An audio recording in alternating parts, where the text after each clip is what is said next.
Well, this is a first. I have never gone live before on YouTube, and I'm sorry if I get interrupted by my housemates, my brother, and live together. But I was compelled to make this video in response to a very vibrant and exciting discussion that was on the Black as in Revolution channel that's hosted by my good comrade and friend Annie. And it was a discussion between Ashok Kumar and Gargi Bhattacharya, and it was just on the question of racial capitalism. So racial capitalism is a term that was introduced by Cedric Robinson as a corrective against what he thought were some of the underlying problems with Marxist analysis at the time. And that was basically that race is essential to the process of capital accumulation, is the argument that he made. And he said that this was first done internally within Europe and then expanded further in the processes of colonial accumulation. Now, there's a lot of discussions and debates about it. One of the most important things about his book, Black Marxism, is that it is not a study of Black Marxism, but a critique of it. He introduces the concept of a Black radical tradition, but I think one of the things where he's been rightly criticized is his attempt to dissuade this Black radical tradition from the Marxism that many of the people in the Black radical tradition actually self-identified with. But moving beyond that, one of the themes I really wanted to talk about, which was discussed in this conversation, is the theme of the relationship between capitalism and dispossession, social reproduction, etc. So before we talk about all of that, it's really important to note some of like the broader presumptions that I'm working on, right? So you see this actually, I think it was at the end of the first or the second chapter of Walter Rodney's How Europe Underdeveloped Africa, but he makes a brief comment about how he's worried about how some of the people were talking about the history of capitalism at the time, specifically the Cambridge historian Dobb, didn't take into account the history of colonialism. They confined the history of capitalism within the English countryside. And it's within the English countryside where agricultural innovations and the processes of class struggle between the peasants and the lords led to a transition from feudalism to capitalism. Now, this was a debate that began with Dobb, and then he was challenged by Sweezy. And you could say maybe the second generation of that debate happened with Brenner and maybe the neo-Malthusian people who were not Marxists on the one side, but also the world systems theorists who were, or dependency theorists. The reason why I say that is because the question then becomes, first of all, what is capitalism and where did it happen? Where did it come from? And the earlier considerations, or the earlier attempt to try to historicize this debate were influenced by two aspects of Marx's Capital. Now, there's an important thing to understand about Marx's Capital. Yes, it was the first volume, but Marx had the intention to write more about not just what capitalism is, not just to critique classical political economy, which he felt fetishized it, made it this magical thing, to historicize it, but he wanted to talk about in the second, third volumes, the volumes that were to precede what we now call volume 2 and volume 3, the ones that were going to come after. He wanted to talk about things like the world market, etc. And so what he did was actually he made some contradictory claims about what they called so-called primitive accumulation. And the reason why I emphasize on so-called is because he was responding to some of the ideas of classical political economy at the time, which basically said that the history of commerce and the history of the division of labor comes from the fact that there were some people who were not lazy and there were some people who were industrious. And the people who were industrious were able to get the one up, and the others who were lazy ended up becoming the workers.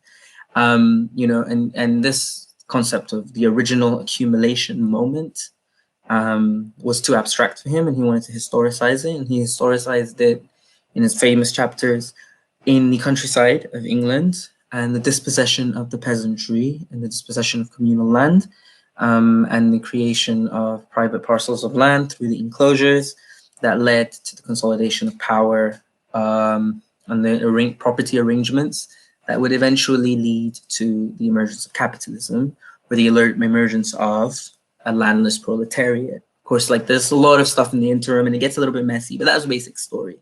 But then within another chapter, which was on the genesis of the industrial capitalist, he also uses the term so-called primitive accumulation to also mention things like the dispossession of indigenous peoples' lands, processes of colonialism, the creation of the colonial system and the tax system, the rise of empires like Holland, etc., etc., etc., Portugal and Spain, and that he said he called this process so essential to the forging of what would become the historical actor, that's the industrial capitalist.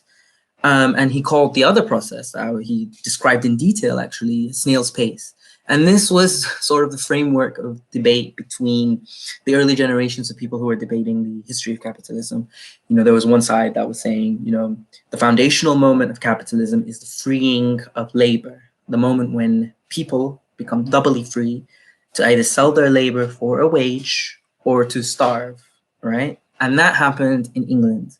And then there was another people who were saying, no, you have to look at the emergence of the world system. You have to look at all of these things like colonialism, the transatlantic slave trade, and etc. And these debates, basically, what one camp would emerge to become called the political Marxists, and the others, maybe world system theorists, maybe other types, basically meant that there were contesting claims to the history of capitalism. When it comes to the question of race, the difficulty is then it's not a surprise that the people who are on this side, political Marxists, tended to be suspicious of any argument which said that race was essential to the formation of capitalism. And I'm speaking specifically of the late Ellen Meiskens Wood, for example. Then on the other side, these people tended to be very abstract on saying when capitalism came into being. And on this side, people had different definitions. Brodel had his own understanding of when capitalism emerged, Wallerstein did, etc. This side was more sympathetic to an analysis of capitalism that makes race central to the story, influenced as they were by people like Oliver Cox, who also told a story like that. Whereas this side were able to provide at least foundational moment in time. And so these people tell the more global story, but a more ambiguous story of what capitalism actually is. And this side tell a more specific story of what capitalism is, but and not even Eurocentric, but an Anglo-centric story was confined to the English countryside. The issue is this. I want to start with this sort of political Marxist side because this is really important. There's an assumption that the emergence of capitalism starts with wage labor, proletarianization, right? That means that if you didn't go through the process of a transition from feudalism to capitalism, or a transition from Asiatic mode of production to capitalism, or whatever, and you didn't engage, there wasn't in this technological advancements in agriculture, which threatened the very material basis of that society and heightened struggles between serfs and the lords, and then you don't have capitalism in your country. And so what I mean by ambiguity in that is that this side of the story doesn't tell you how capitalism left the countryside of England and expanded elsewhere. And this side of the story tells you the story of the emergence of a world system, but doesn't really tell you what capitalism actually is. Doesn't really have, I mean, maybe I might be being ungenerous, but doesn't really have this defining moment that distinguishes capitalism from other pre-capitalistic empires in the age of those kinds of empires. Now, I've always wondered then, I'm very insistent on having a very particular understanding of what capitalism is. And in that regard, I've been quite sympathetic to the political Marxists, whatever, the emergence of wage labor as a historical subject of inquiry. But I'm also very sympathetic to an understanding and analysis of the development of the world, global economy. You know, I don't think any story of capitalism which excludes the conquest of the New World, complete destruction of places like Peru and Mexico, the complete demographic emptying of Africa and transatlantic slave trade, and its contributions to industrialization in England and Europe. I think any story that doesn't have that in it is also a suspect story. And I've had this conceptual barrier where, because I mean, there's also silences in Marx, and it doesn't mean that, like we say, because Marx said so, that's how it is. That's not what I'm saying. But there have been these kinds of like silences, and those silences have meant that, yeah, they've meant basically that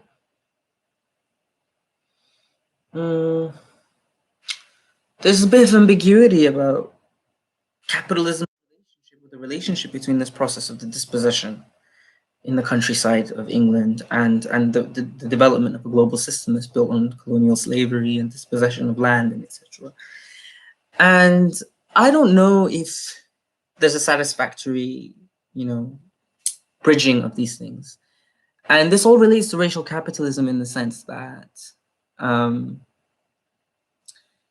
if you start from the presumption that capitalism is the emergence of the wage through the dispossession of the land of the people in the English countryside, then there is no racial capitalism.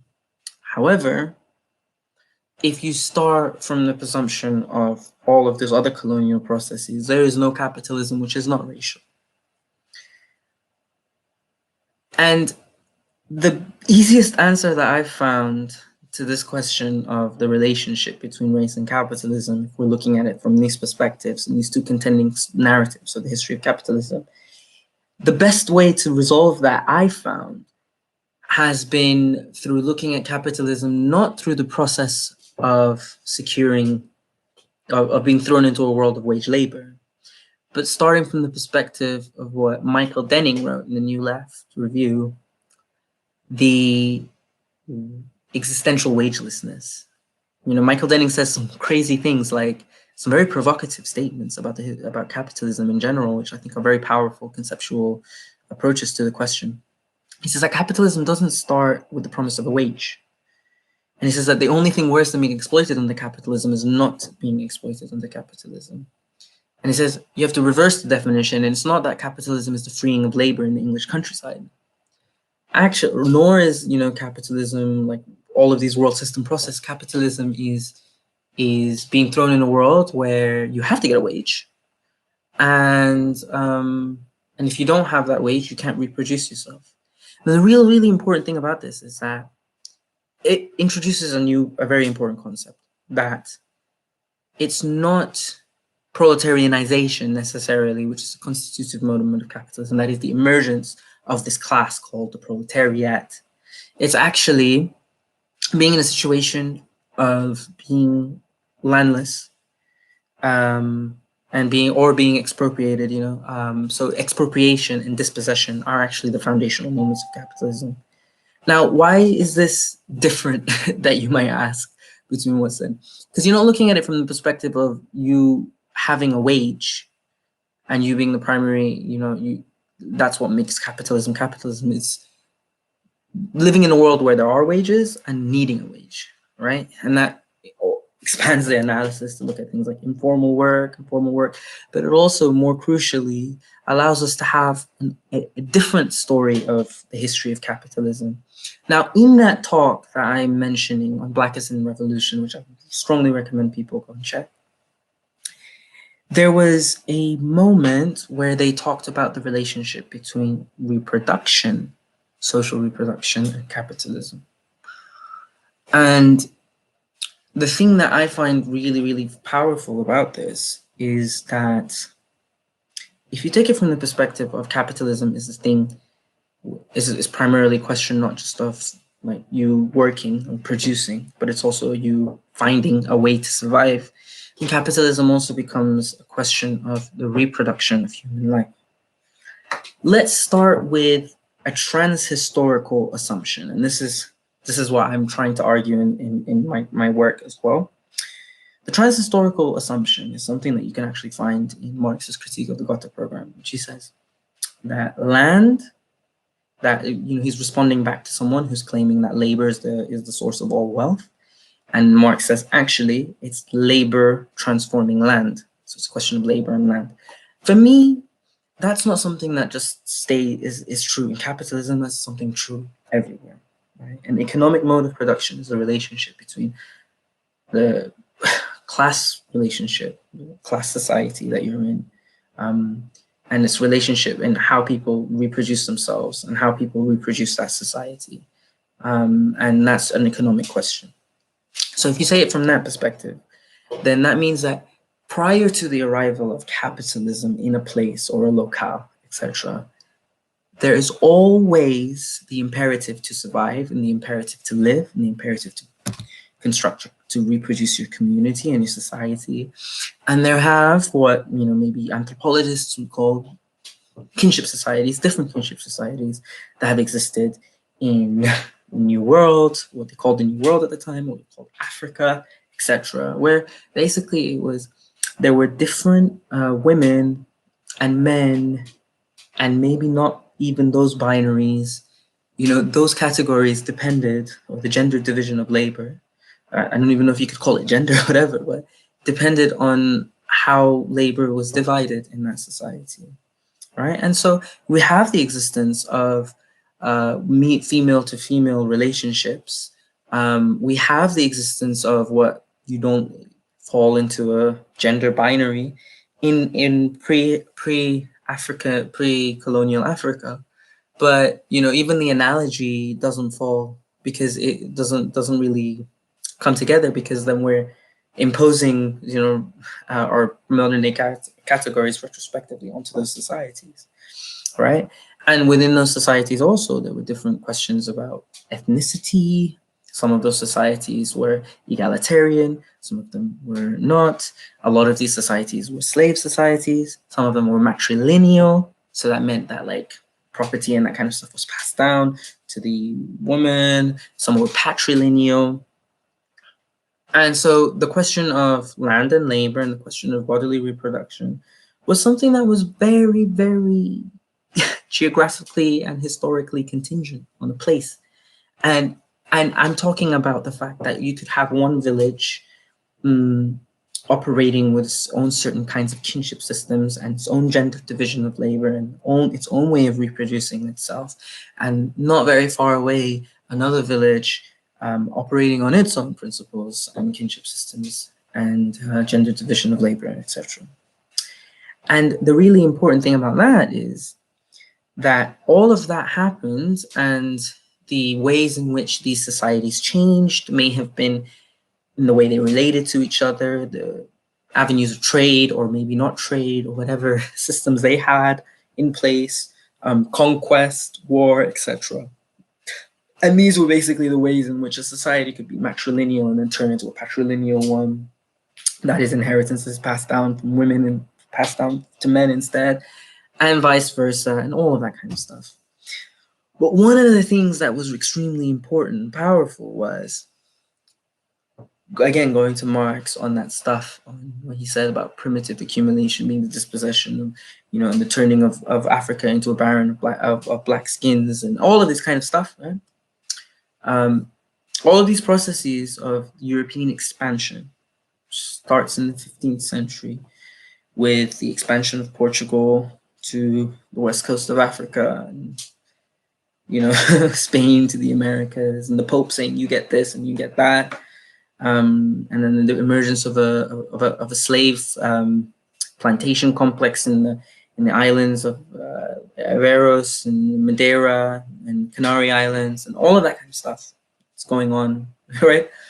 All of that did, or what that did, and then historians talk about this all the time, is it created a kind of first wave of globalization, especially when it comes to the finding of huge amounts of silver in Bolivia.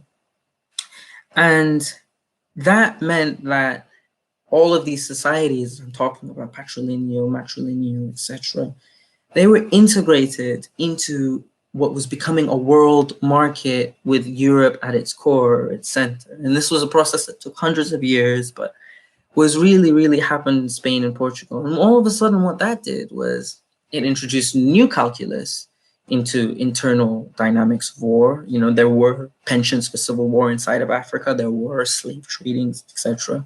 But guns came in, you know, and all of a sudden you start to see very quickly transformation of many matrilineal societies converting into patrilineal societies. And so the emergence of kind of new, what didn't make sense before, a word like patriarchy instead of matrilineal, patrilineal, was beginning to emerge during these times. You know, people who had more power within these arrangements and who had more power in being able to communicate with this external global market meant that there was new racial categories emerging. The expansion of missionaries in places like Congo and the conversion of the Kingdom of Congo into a Christian kingdom meant that there were very complex proto, and I say proto here, very important, proto gender and racial regimes that are more familiar to us today. But seen from this perspective, the primary thing is, it's not here that the capitalism has emerged. This is my view. It hasn't, right? I'm not trying to say that capitalism does emerge during this time. I do think that these are these moments of so-called primitive accumulation. Race, gender, all of these things are not necessarily in that way. But insofar as the world is being homogenized, so too are the way in which people understand themselves racially and gendered, etc. And so the arrangement between the person, land, and labor is changing with insofar as this external pressure is coming in. And it's changing the way we reproduce ourselves. And it's introducing, again, the same thing that leads to existential wagelessness during the moment of capitalism's foundation.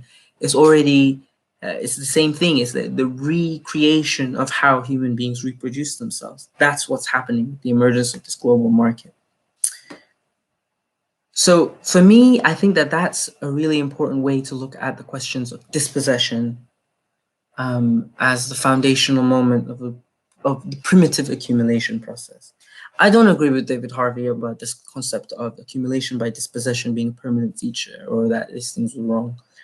Because there is a way in which you can connect this with the emergence of the landless proletariat that I talked about in the English countryside as separate processes, but processes that are bound to interlink at some point in the formation of this industrial capitalist. And that's just quite frankly that, you know, Perry Anderson calls it a value-added process that's going on in all of these places. People are learning new techniques of labor discipline, people are learning new techniques of bookkeeping and accounting, etc. All that fuses in with the, you know, emergence of proletariat and capitalist classes going on in the English countryside. But after the period of industrialization, the process is extremely different, okay? Because the manner in which capitalism then comes into these different places is based on the internal crises of the capitalist system itself. And I know that this is all getting really, really confusing. But let me put it in this way. Capitalism is a system that constantly runs into crises, right? It runs into crises of overproduction. It runs into crises of underproduction.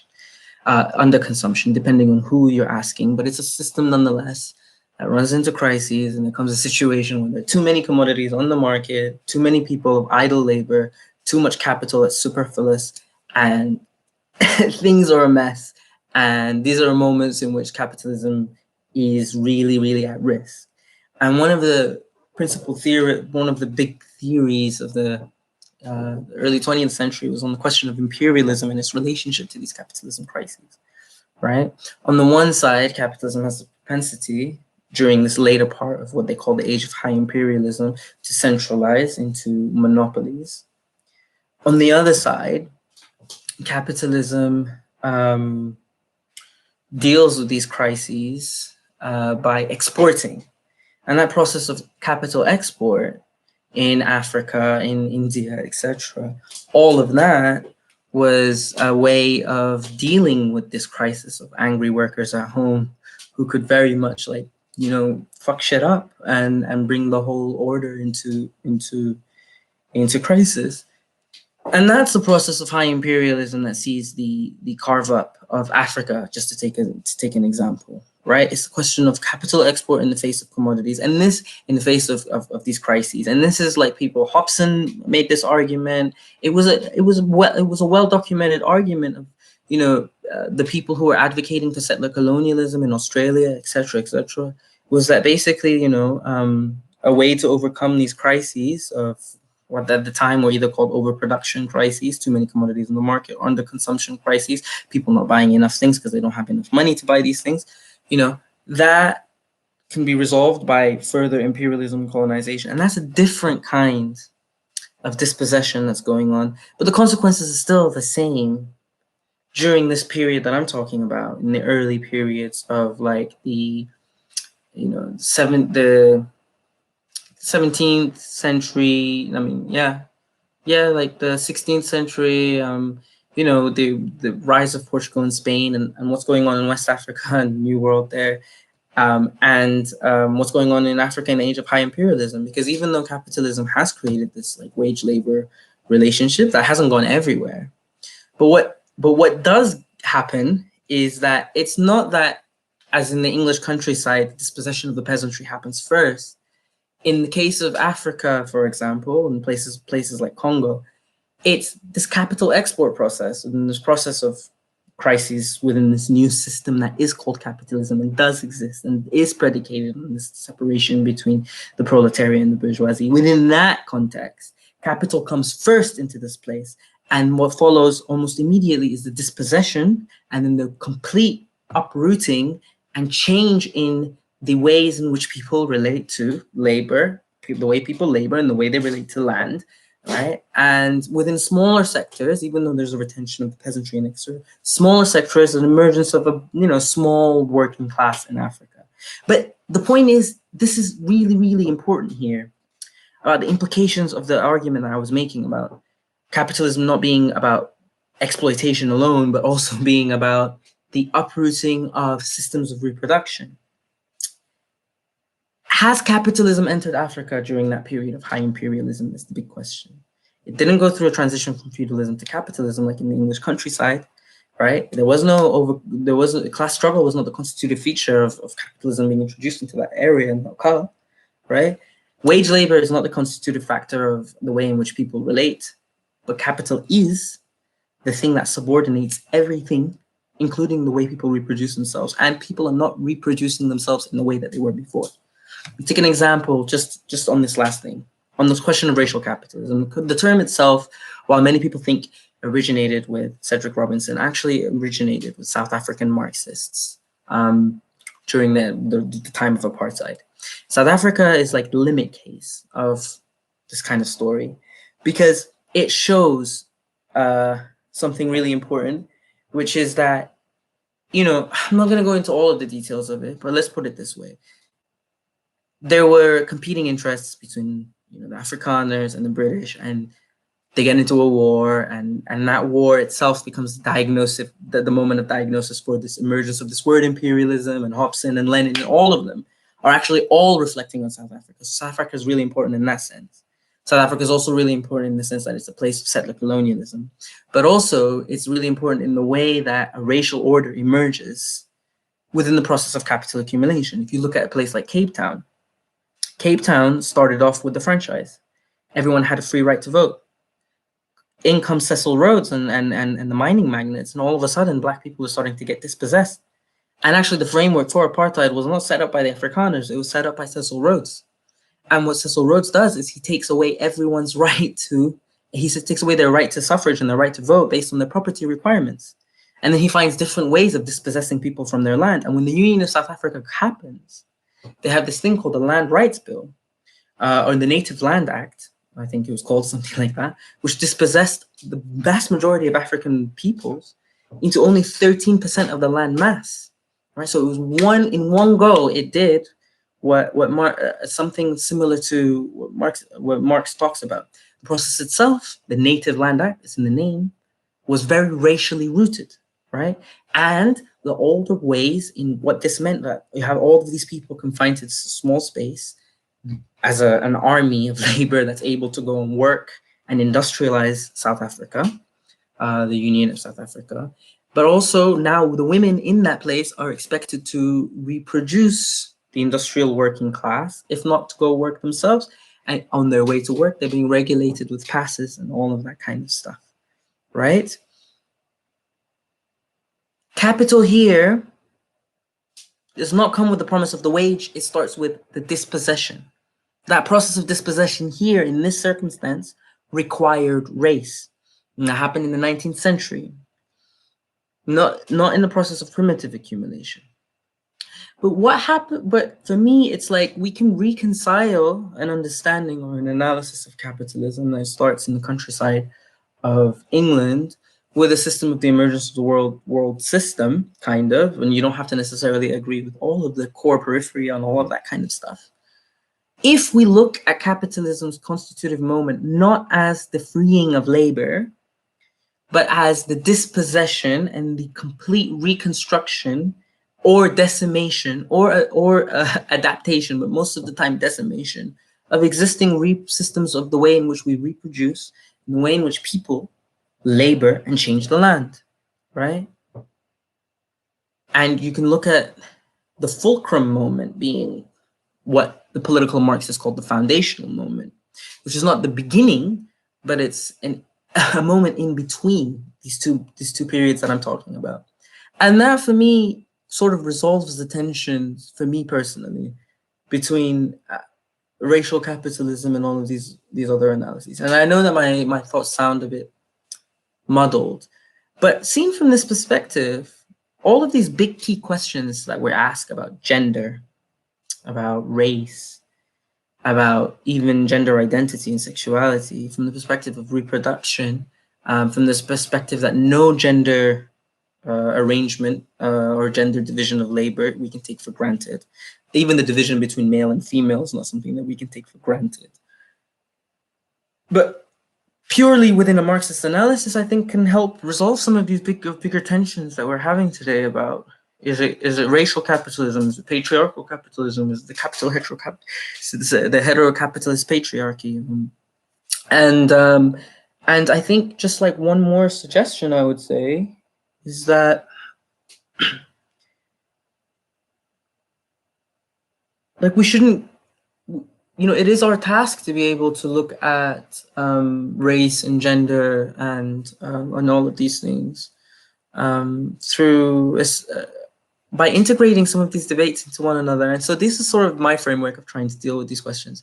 I know it sounds really abstract, but I felt that it always came up, these questions of the relationship between social reproduction, the relationship between race, the relationship between class.